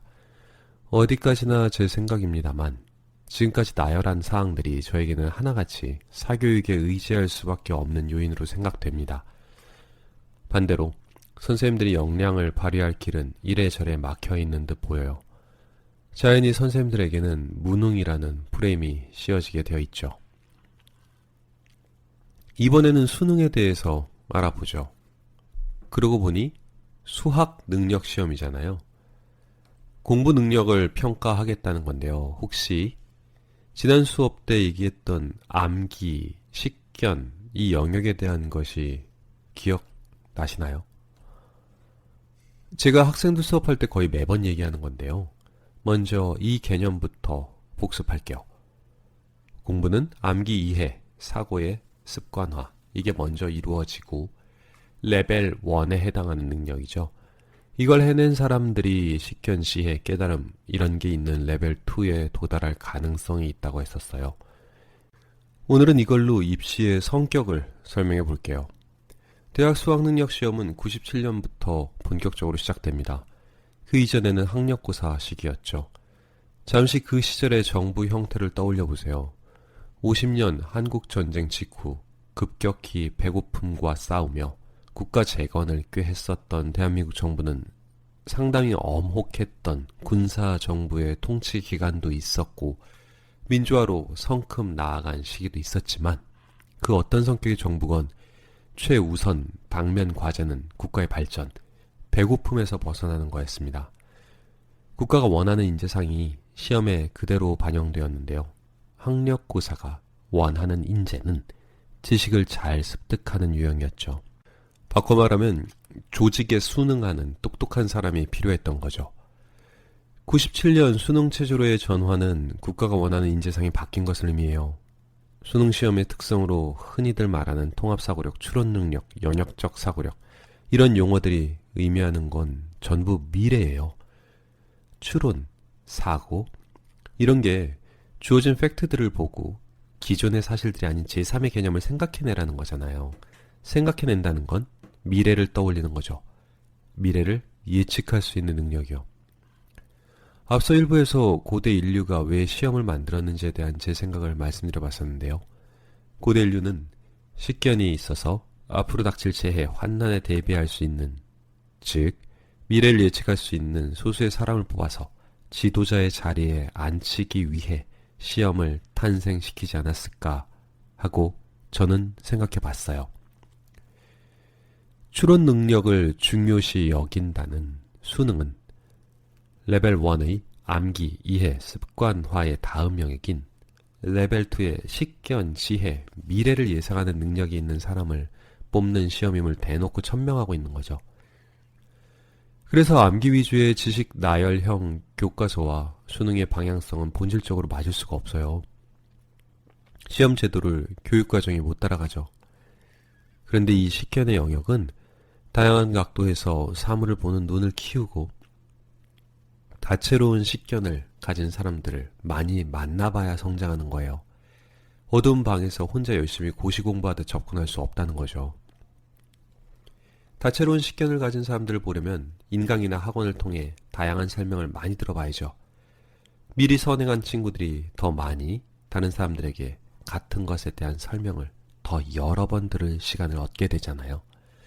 판단력과 지혜를 보는 수능의 성격상 좀 더 유리할 것 같습니다. 수능 영어와 국어 비문학의 읽기 지문은 대학교 1학년 교양 수준에 준하는 내용을 담는다. 이게 교평의 대전제입니다. 고등교과 수준에서 내면 지금이야 통합됐지만 과거 문이과 특정 과목을 공부한 친구들에게 유불리가 있을 수 있잖아요. 고교 화학 수준의 내용이 국어 영어 지문에 나오면 화학을 공부한 학생은 안 한 학생보다 지문을 쉽게 읽게 되겠죠.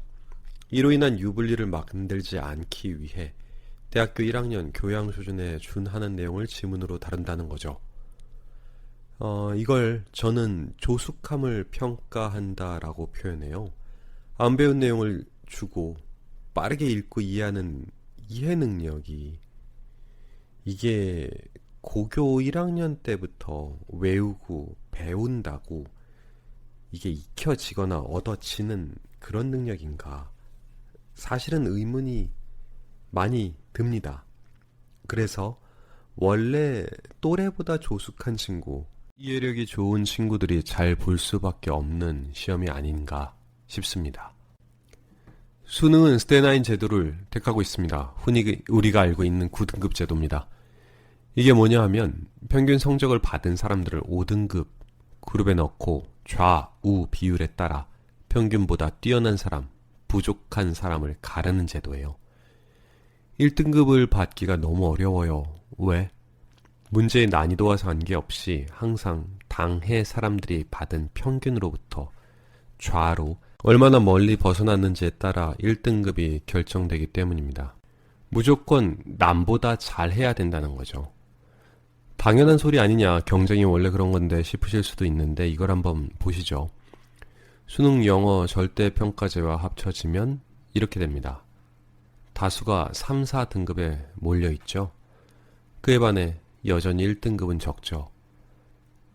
그림으로 표현하자면 이렇게 되는 건데요.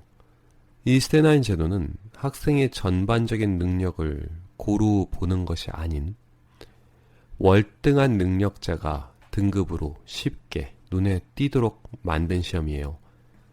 시험이 어렵건 쉽건 무조건 평균보다 월등히 뛰어나야 우수한 등급을 받죠.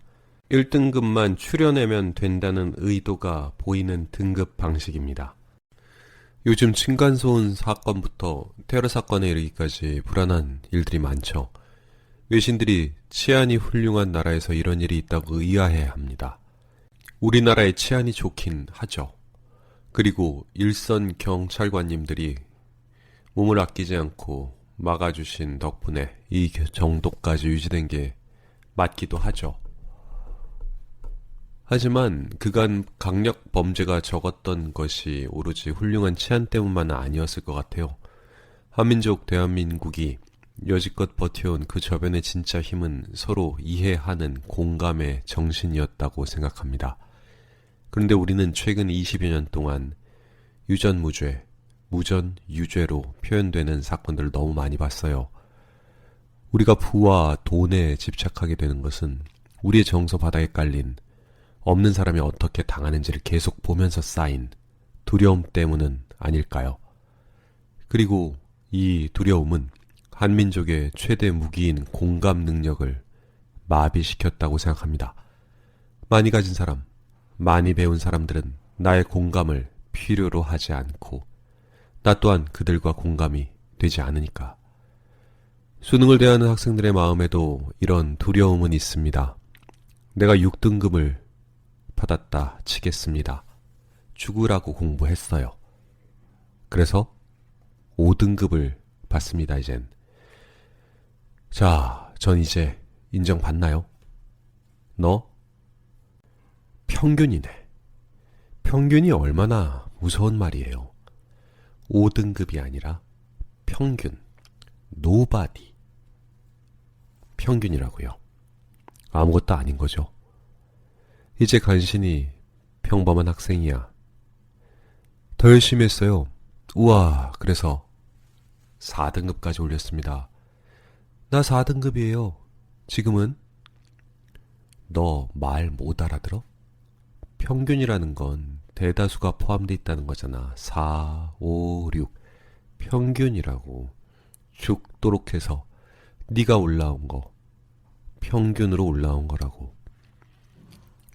이거 사회의 모습과 비슷한 것 같지 않나요? 초봉 350만 원 받았다. 남들이 부러워한다. 우와, 너 대단하다. 금융권 들어갔다. 죽도록 노력하고 야근하고 20대 청춘 다 날아가고 30대 중반 또 죽도록 노력해서 월급 500, 600, 700. 우와, 대단하다. 엄청나게 벌었어. 과장이야. 이제 40에 50을 바라보고 있어. 나의 이름은 뭐죠? 평균. 나는 누구? 노바디. 말이 좋아서 대한민국을 이끄는 산업 역군이지 노바디잖아요. 유튜브 틀면 먹고 입고 벗고 때리고 100만입니다. 한 달에 1억을 번대. 노바디인 나는 무엇을 위해 여기까지 달려왔는가 서글프지 않을까요? 20대, 30대도 아닌 10대가 죽도록 노력해서, 정말 노력해서 6에서 5, 5에서 4 이렇게 올렸더니 이제 평균 구간으로 들어왔대요. 모두가 노력하면 안 돼요. 평균 점수가 올라가기 때문에 30점 받아서 6등급이었는데 모두가 다 죽으라고 노력하면 나는 60점을 받아도 6등급인 거예요. 이 제도의 잔인함은 개인의 과정이 숫자에 묻힌다는 거죠. 노력이 드러나지 않아요. 드러내 보이고 싶어? 그럼 다른 모든 이들보다 압도적인 성장을 보여. 근데 그건 불가능하죠. 기존의 1등급들은 바보입니까? 애초에 그런 능력이 나에게 있었다면 나는 처음부터 1등급을 받았겠죠. 이 제도는 우리 민족을 지금까지 살아오게 하고 지탱해준 공감 능력이 빛을 잃게 만드는 정책이에요. 공감과 정, 상호 간의 이해로 직접 보지 않았어도 상대의 삶의 과정을 느낄 수 있었기에 서로 양보하면서 여기까지 온 건데 30점에서 50점, 50점에서 65점. 과정은 하나도 안 보고 자신이 평균보다 뛰어나다는 것만 숫자로 증명한 사람이 리더가 되는 거잖아요. 현대 사회의 삭막함은 아파트가 아니라 제도가 만든 게 아닌가 싶습니다. 우리 민족은 이걸 따라가서는 안 돼요. 우리 대한민족이 서로를 공감할 수 있는 능력은 2차 세계대전 미 군인 머리통에서 나온 스테나인 제도 따위보다는 훨씬 값지고 고상하고 품이 있는 겁니다. 수능은 대학교 1학년 교양 수준에서 출제하고 스테나인 제도로 평가한다. 이 두 가지가 수능 1등급의 커다란 벽처럼 느껴집니다. 개천에서 용이 나올 수 있는 시대는 끝났다라는 한 고위직 공무원의 말이 인정하고 싶지는 않지만 한편으로는 수긍이 가는 대목이죠. 정부는 교과서로 공교육을, 수능으로 입시를 이렇게 양분한 교육 정책을 펴고 있습니다. 왜 수능과 방향도 안 맞는 교과서를 고집하면서 자꾸 추가 대안을 낼까요? 왜 교평에서 만든 수준 높은 모의고사는 굳이 고3이 되어서야 그것도 단 2번만 볼 수 있게 해놨을까요? 왜 가뜩이나 바쁜 아이들이 고1 때 일부 과목의 비수능 진도로 시간을 보내야 할까요? 이 체제에서는 교육을 담당하는 학교와 입시를 담당하는 학원이라는 역할 구분이 생깁니다. 학교, 즉 교육은 선택할 수가 없어요. 그러나 학원을 선택해서 입시의 결과를 학생이 조절할 수는 있습니다. 물론 높은 수준의 사교육을 위해서는 돈이 듭니다. 이명박 정부 시절 전국에 자율고 열풍이 일었습니다. 자사고, 자율고들의 가장 큰 장점은 국가로부터 재정 지원을 전액 혹은 일부 안 받는 대신 교과서를 쓰지 않아도 된다는 거예요. 과거의 명문 9대 자립형 사립고는 몇몇 월등한 학생들의 특권이었지만 자율고 대중화를 겪으며 이젠 중학생이 고교 교육도 선택할 수 있는 완전 경쟁의 시대가 됐죠. 결론적으로 교육과 입시 둘 다 돈으로 선택할 수 있는 시대가 된 겁니다. 단 이때 드는 돈은 액수가 좀 큽니다. 적게는 7억, 많게는 40억까지 들어야 돼요. 왜? 고교 학업의 수준이 높은 만큼 학원가의 선행 도움을 받지 않으면 진학 후 경쟁이 어려워지기 때문에 학원가 인근에 사는 사람일수록 유리해서입니다. 사교육의 입지가 탄탄한 지역은 당연히 집값도 비쌉니다. 교육 현장은 수능 대비를 사교육에 의지할 수밖에 없는 상황이고 이는 특정 학군지의 집값 버팀목 역할을 하죠. 지역 자사고 또한 인근 지역의 전 월세 하한선을 지지하는 역할을 하는 듯 보입니다. 만일 공교육이 교육에서 멈추지 않고 입시까지 완벽히 감당한다면 정부 입장에선 문제가 됩니다. 그렇게 되면 특정 학군지가 아닌 전국의 학교별로 골고루 우수한 인재가 쏟아져 나오게 되겠죠. 지금 시대의 정치권의 보수와 진보는 더 이상 민주화가 아닌 각각 많이 가진 사람과 상대적으로 적게 가진 사람의 지지를 지향합니다. 보수가 많이 가진 사람들의 표를 얻으려면 사실이건 아니건 상대적인 우위를 점한다는 느낌을 주는 게 중요해요. 비싼 지역에 사는 사람이 다양한 사교육에 도움을 받을 수 있으니 유리할 수 있지 않겠는가 라는 느낌이요. 진보 또한 불평등한 여건이라는 인상이 있어야 평등을 외치는 자신들의 존재 가치가 성립되잖아요. 그렇게 필요에 의해 만들어진 가치관이 사교육 비용과 성적은 비례한다. 이거죠. 이를 상징하는 것이 강남 3구를 위시한 학원가들이고요. 보수는 이를 추앙하고 진보는 이를 적대하며 각자의 존재 가치를 피력합니다. 찬물을 끼얹어서 죄송한데 사교육 비용과 성적은 비례하지 않습니다. 단지 강남 3구가 사라지지 않기를 바라는 마음에서 나온 진보와 보수의 사교육 프레임이 있을 뿐이죠. 아이가 받은 사교육에 비례해서 성적이 잘 나오는 게 아닙니다. 지금까지 수능과 내신의 성격에 대해 말씀드렸었습니다. 아마 여러 번 들어보시면 수능의 가장 본질적인 면인 식견, 대학 수준의 글을 읽고 쓰는 능력, 수능과 내신의 공략 시점, 이런 등등에 직접 거론한 것 이외에 공략법도 아마 머릿속에 그려지실 겁니다. 정책의 원리 위주로 설명했기에 어쩌면 사소한 교육정책 변화의 의중까지도 보시는 분들도 있으실 테고요. 이렇게 취사 선택해서 사교육에 도움을 받아야 할 때가 있는 거지 절대 비용에 비례해서 성적이 나오진 않습니다. 근데 막상 입시 결과 보면 수능 고득점자들은 서울, 수도권에 몰려있는 것처럼 나오는데 당연하죠. 학생 수가 많으니까. 자사고, 특목고 얘들이 대학 진학률이 더 높던데? 이것도 당연하죠. 처음부터 공부 잘하는 아이들이 일반고 애들보다 많았었으니까. 이걸 좀 구체적으로 얘기하면 상위권이 일반고보다 한 개 등급 정도 더 두터운 것 같아요. 일반고의 1에서 3등급이 공부한 학생이라면 자사고는 4등급 중반까지 아니면 5등급 초까지 공부를 꽤나 열심히 한다. 이 정도로 이해하시면 무난할 것 같습니다. 수치적 결과는 당연히 좋겠죠.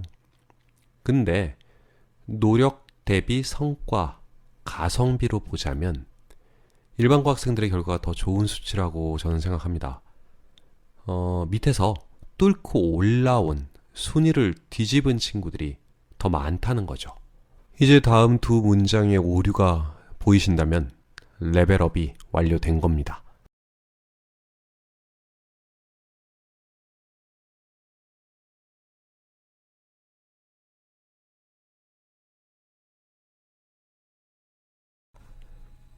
근데 잠시 말이 나왔으니 말인데 사실 사교육, 공교육이라는 이 용어 자체가 모든 이분법의 시작이죠.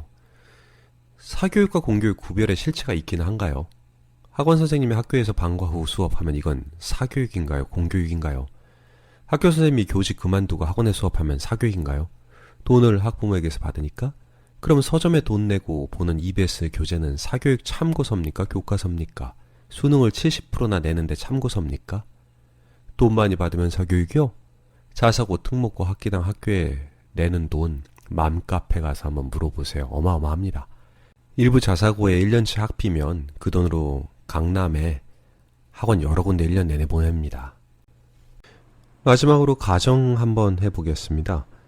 정책을 제가 만듭니다. 근데 저는 오로지 효율성만 따지는 독재자입니다. 이런저런 여타의 이유로 사교육은 필요하다. 이건 정책으로 영향력을 조절할 수가 있다. 국가가 줄다리기에 균형을 맞춰놓고 수능, 학교 교육, 어느 한쪽의 비중을 정치적 구미에 맞게 나의 지역별 선거 득표에 유리하게 조절하기 위해서 일단은 제일 먼저 일선 학교 선생님들의 힘부터 빼앗아 놔야 할 것 같다. 사실 오로지 공정성만 생각하며 입시에 접근하려는 선생님들의 목소리는 귀찮다. 난 내 나름의 거시적인 국가 운영 시각이 있다. 내 입장에서 교육만 생각할 수는 없지 않는가. 근데 만약에 교사가 강사와 합이 맞아서 이 두 교육 전문가 집단들이 순수한 교육 공정성을 외치며 사사건건 걸고 넘어진다? 상상만 해도 피곤하다. 왜들 그 난리들인지. 그들이 하자는 거 전부 다 해도 결국 1등급 인원은 해마다 똑같지 않은가. 방법을 어떻게 하든 결국은 똑똑한 사람이 잘 보게 되는 게 시험 아닌가. 내 생각엔 어떻게 해도 공정할 것 같은데. 바로 이 부분이 위험한 거예요. 바로 여기, 이 지점이요. 가르치는 사람은 도덕적이고 성실한 그리고 정의로운 사람이 1등급을 받기를 원해서 이 마음을 교육에 담죠. 하지만 관료주의는 숫자로 운영되는 시스템이다 보니 인원수에만 관심이 있죠.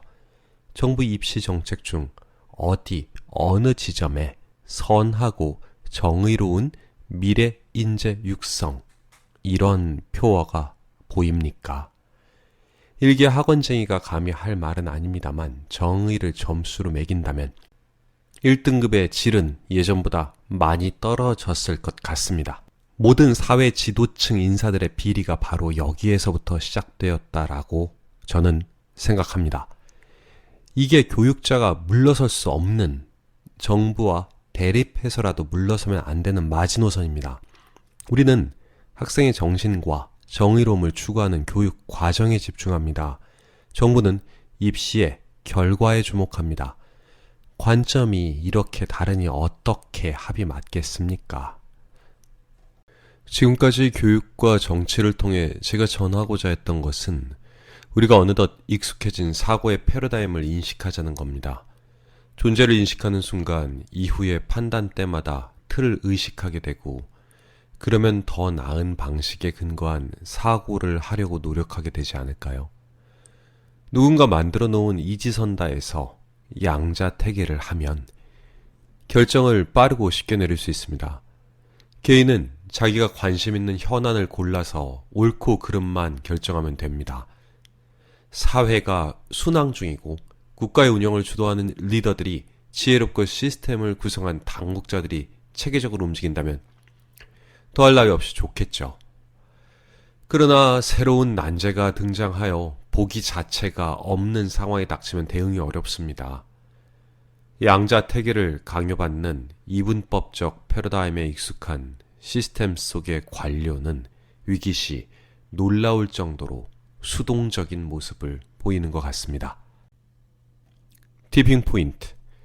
갑자기 뒤집히는 점입니다. 때로는 엄청난 변화가 작은 일들에서 시작될 수 있고 대단히 급속하게 발생할 수 있다. 한번 읽어보시죠. 조금씩 밀려서 책상 끝에 다다른 동전은 그동안 이동했던 것과 똑같은 힘과 속도를 단 한 번 더 주는 바로 그 순간 바닥에 떨어지죠. 국내 여러 가지 현안들이 있습니다. 1. 의무교육에 대한 불신. 의무교육에 대한 신뢰가 떨어지면 순수 학문의 무시로 이어집니다. 성과 위주의 입시 지향 정책이 나온 결과는 그대로 일상생활에 영향을 미칩니다. 당장 학생들은 수능에서 성적 따기에 불리한 탐구 영역 중 경제를 잘 고르지 않습니다. 선택 인원이 적어서 수능에 불리하니까요. 수능 경제만 알아도 사회에서 나에게 도움되는 게 너무나 많은데. 2번 학력 인구와 노동인구 감소. 학력 인구의 저하는 사회 의사결정과 노동주체인 20에서 50대가 줄어든다는 것을 의미합니다. 개인의 의사결정과 발언이 갖는 파급 효과가 커집니다. 이는 만일 공익과 사익이 충돌할 때 국가를 상대로 사익을 주장하는 개인의 목소리가 힘을 얻게 된다는 걸 의미합니다. 3번 계층, 세대, 지역 간 이념적 양극화. 민주주의 사회는 토론을 거쳐야 합리적 결론에 다가가고 최종 결정은 다수결에 의지하잖아요. 하지만 지금같이 공감의 부재와 사고의 양극화가 동시에 일어난 상황에서는 토론을 통해 합의에 도달하기가 매우 힘들 것 같습니다. 억지로 다수결에 의지해서 내린 결론이 지혜롭지 않을 수가 있고, 가장 중요하게는 심지어 다수의 의견이 반영되지 않을 수도 있습니다. 이렇게 가결된 사안이 다수를 대표한다고 볼 수 있을까요? 정치는 국민의 의사를 반영한 정책을 펼쳐야 합니다. 자연 환경 보전 문제는 그 어느 개인의 사익과도 연계되지 않습니다. 국가 간 회의에서 환경을 위한 급진적이고 파격적인 방안을 내고 설령 무리해서라도 국제법으로 자연 보전 정책을 강행한다 하더라도 자국 내 국민들이 호응해주지 않으면 정부는 밀어붙일 수가 없습니다. 재산권을 침해당했다고 여긴 개인은 사고와 습관을 바꾸는 것이 아니라 정권을 바꿀 테니까요. 티핑포인트에 도달했음을 알리는 재앙 수준의 자연환경 문제가 가시화되면 국민들이 잠시 친환경적 정책에 관심을 기울이겠죠. 그러나 그 순간이 와도 과연 개인이 자신의 사익을 희생할지는 미지수입니다. 왜 지구의 환경을 위해서 직장인, 학원 강사, 정육점 주인, 배달원인 내가 재산을 희생해야 하는가라는 질문에 이미 오래전부터 국가는 답을 찾지 못했습니다. 그동안 이분법적 판단의 틀로 사안을 이지선다형 문항지로 만들어서 국민에게 선보이는 방식으로 운영했었다면 이제는 슬슬 집단지성을 통한 사안 해결 방식을 고려해 볼 때가 되지 않았나 싶습니다. 그리고 저는 경제력, 인구수, 공감 능력, 지정학적 위치를 고려하여 이를 전 세계에서 대한민국이 가장 먼저 실현시킬 수 있지 않을까 꿈을 꿔봅니다. 이 네 가지 요소로 한국이 세계에 답을 제시하는 만화 같은 허무맹랑한 꿈을 꾸어봅니다. 저는 3명의 부모들과 이승에서 할 말이 없어요. 방송에서 말하지 못한 더 많은 얽히고 설킨 이런 것들 세상에서 어찌 풀겠습니까? 저승 가서 4명이서 술 한잔하며 셈을 해봐야 할 것 같습니다. 이승에서는 덮어두고 순서대로 돌아가면 그때 결산 한번 해봐야죠. 밉냐고요? 설마요. 제가 이만한 사람이라도 될 수 있었던 이유를 저는 압니다. 어린 시절 불과 며칠 밤이었겠지만 친어머니는 잠든 저를 무수히 많이 쓰다듬고 이뻐했을 겁니다. 한 번은 친어머니 단칸방에서 묵는 날에 아팠어요. 열이 많이 났던 일요일이었죠. 저를 업고 약국을 찾아 시장을 누비던 엄마의 등이 지금도 기억납니다. 크게 홍수가 난 적이 있었는데 그때도 어머니는 허리까지 오는 물을 저를 업고 건넜죠. 새어머니는 당신의 아이가 생겼지만 스스로 없앴습니다. 직접 낳은 아이가 있다면 나를 덜 사랑하게 될까봐.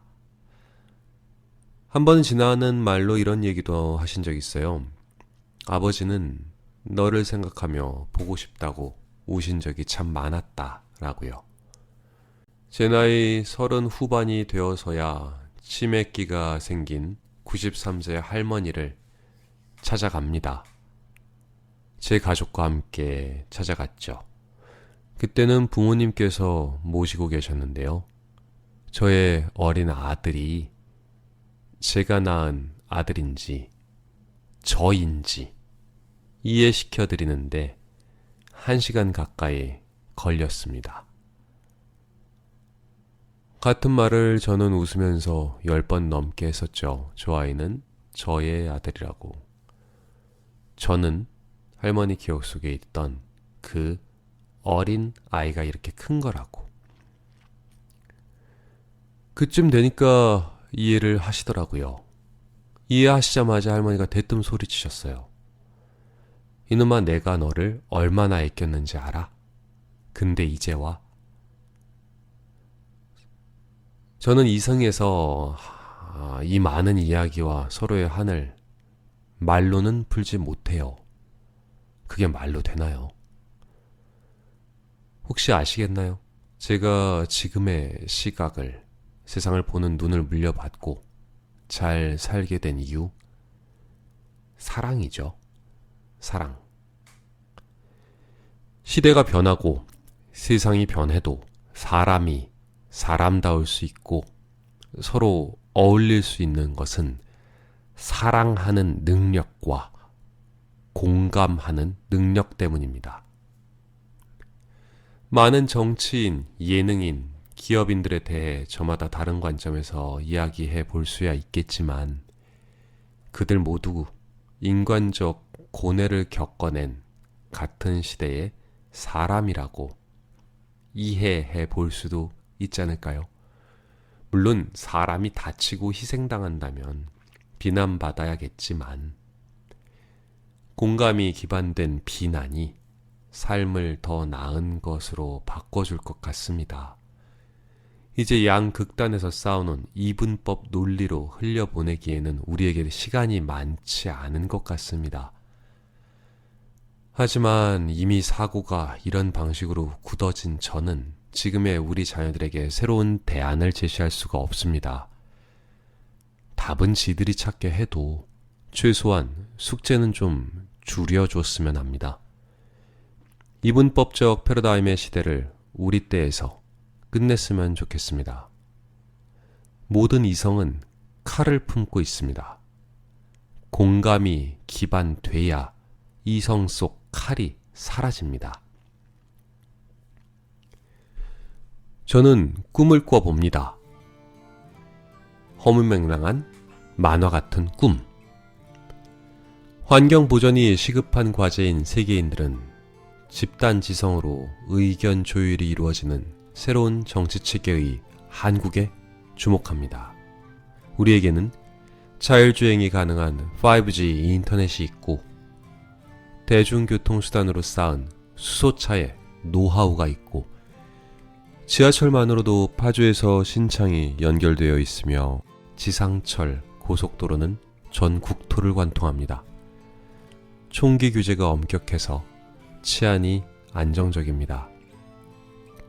전통적 무역 강국인 한국이 정부 차원에서 전 국토에 동북아시아 물류센터를 자청합니다. 영호남 지방자치단체장은 정부 지원하에 파격적으로 해외 기업을 유치시킵니다. 전 국토가 하나의 거대 물류 공장이 되어 메모리, 바이오, 철강, 디스플레이, 자동차, 수소에너지 같은 기존의 제품뿐만 아니라 러시아, 중국, 동남아 전역의 회사가 한국에서 자국으로 세계로 완성 제품을 수출합니다. 높은 인건비에도 숙련도와 이해도가 높고 육로를 통한 수출입이 편하기 때문입니다. 수소 화물 열차가 상용화된 정책적으로 물류 코어를 자청하여 각종 우대로 외국 회사를 적극 유치시킨 호남 지역은 정부가 무시 못할 힘을 갖게 되었고 힘의 균형은 지역 갈등을 해소할 동력이 됩니다. 친환경 수소 화물 열차의 전국토 운행, 지식산업 기반의 3차 산업이 요구하는 높은 수준의 교육을 받은 인재, 이미 많은 산업의 노하우를 보유하고 있는 무역국가의 정체성, 이를 담보로 동부가 친환경 물류 코어가 될 것을 약속하고 전 세계 강대국들로부터 한반도의 통일을 받아냅니다. 때마침 러시아와 중국의 한계까지 치달은 독재 정치가 막을 내리고 자연스레 부자 세습으로 이어지던 북한의 독재 정권 역시 아들이 없는 김정은 때에서 막을 내린 바로 이 시기, 한국의 제안은 세계의 관심을 한국으로 향하게 합니다. 통일한국은 동북아의 경쟁 강자가 아닌 세계에 꼭 필요한 핵심국이 됩니다. 국제사회의 필요에 의한 동북아 영구 중립국의 탄생입니다. 이 근간에서 열강의 마음을 바꾸는 핵심 요소, 가장 중요한 열쇠가 집단지성입니다. 집단지성으로 문제를 해결하는 패러다임이 안착되면 나의 안전을 내가 지켜야 한다는, 우리 가족을 위해 내가 더 움켜쥐고 있어야 한다는 불안을 떨쳐버릴 수 있습니다. 많은 정책적 사안을 집단지성으로 해결하려다 보면 원치 않아도 서로의 사정을 이해하게 됩니다. 사정을 이해하고 나면 도저히 내 것, 우리 가족 것, 우리 시, 우리 도만 주장할 수가 없습니다. 이기주의적 가치관으로 무장한 정치인들이 당선될 수 없기 때문입니다. 한국인은 정서상 사정을 알기만 하면 돕기 위해 움직입니다. 모르기 때문에 서로 두려움을 키우는 겁니다. 기업 유치의 가능성을 품은 호남의 넓은 땅, 세계 속에서 친환경 국가의 이니셔티브를 끌고 갈 수 있는 강원도, 이미 외국인들에게 높은 인지도를 가진 철강의 경상도, 지역 갈등이 많이 해소된 가운데 이 패러다임이 해외로 퍼집니다. 갑작스런 한국의 변화에 새로운 정치 모델로 공감의 패러다임이 떠오릅니다. 바로 이때 과감하게 한국은 통큰 제안을 합니다. 세계 물류 코어가 되어 세계의 부를 한국이 가지겠다는 욕심을 버립니다. 마지막으로 강대국들의 관심을, 마음을 사로잡는 열쇠입니다. 부자가 재산을 사회에 환원하듯이 한국 정부는 지구의 자연보호를 위한 세계적 사업에 국부의 일부를 해마다 환원합니다. 지구인 공공의 해결 문제가 생긴 지금이라야, 바로 지금이라야 가능한 통큰 지원입니다. 자산시장에 유입되는 달러로 국민들의 자산가치는 높아지겠지만 한국 정부는 높아진 국부를 움켜쥐려고 하지 않습니다. 한국은 세계 강대국이 경계해야 할 대상이 아닌 게 됩니다. 그러면 분단과 세계 강대국 간의 다툼이 더는 한국에서 일어나지 않습니다. 어떠한 나라도 소유할 수 없는 모든 나라에게 필요한 세계 중립국이 되어버렸으니까요. 동북아 물류 코어에 한국 수소열차가 바다가 얼어붙는 러시아까지 달리고 대륙을 넘어 혈맹국 터키까지 도달합니다. 그런데 국민들의 삶이 크게 달라지지 않았습니다. 전 세계가 주목하고 주식과 자산 시장은 그렇게나 높은 자산 규모 상승을 보여주는데 전 국민이 벤츠를 타고 다니며 매 끼니마다 외국인 근로자가 차려주는 호화로운 식사를 할 것 같은데 물질적 삶은 지금과 똑같습니다.